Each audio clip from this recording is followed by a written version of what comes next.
لله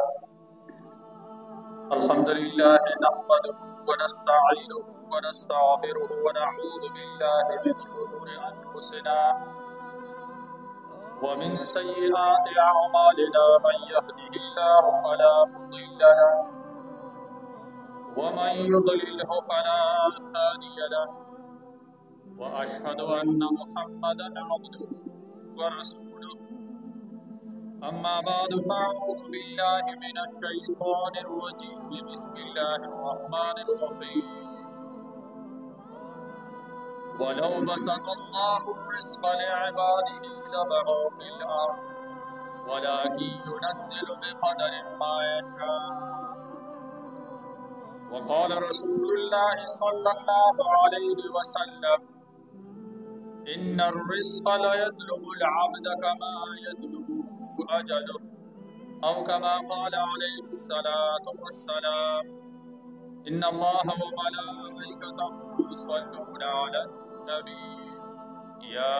أيها الذين آمنوا صلوا عليه وسلموا تسليما اللهم صل على محمد وعلى آل محمد كما صليت على إبراهيم وعلى آل إبراهيم إنك حميد مجيد قابل قدر احترام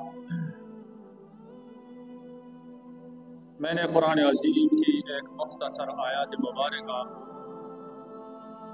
اور جناب نبی کریم صلی اللہ علیہ وسلم کی ایک حدیث مبارک تلاوت کی۔ اللہ تبارک و تعالیٰ فرماتے ہیں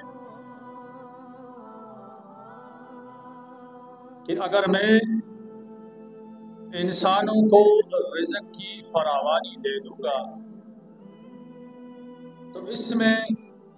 خدشہ یہ ہے کہ یہ لوگ بغاوت پر اتر آئیں گے۔ اور دوسری جگہ اللہ تبارک و تعالیٰ فرماتے ہیں نحن قسمنا بینہم معیشتہم کہ ہم نے تمہارے اندر تمہارے رزق کو تقسیم کر دیا ہے، جن کا جتنا حصہ ہے اللہ تبارک و تعالی ان کو اپنے حصے کا رزق عطا فرمائے گا۔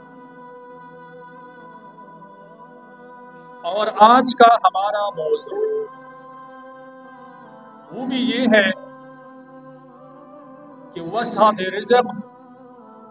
رزق کی فراوانی یہ کیسے ممکن ہے، کون سے اعمال ہیں جو ہم اختیار کریں گے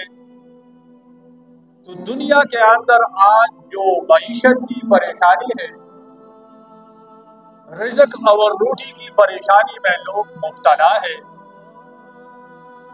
یہ کن وجوہات کی بنا پر ان مسائل سے نکل سکتے ہیں؟ تو اللہ تبارک و تعالیٰ نے وسعت رزق اور فراوانی معیشت کے لیے قرآن عظیم کے اندر مختلف مقامات پر ہماری رہنمائی فرمائی ہے کہ انسان کو رزق کے لیے پریشان ہونے کی ضرورت نہیں ہے، محنت کرنے کی ضرورت ہے لیکن رزق کے لیے پریشان ہونے کی ضرورت نہیں ہے۔ اور آج دنیا میں جتنے بھی لوگ ہیں ان کی فکر اور پریشانی صرف اور صرف روٹی کی ہے کہ ہمیں روٹی کیسے ملے گا، رزق ہم کیسے حاصل کر سکیں گے، اور یہ حسب ضرورت رزق کی بات میں نہیں کر رہا، لوگ اس میں ہر وقت اضافے کی چکر میں ہیں کہ مجھے زیادہ سے زیادہ کیسے ملے گا،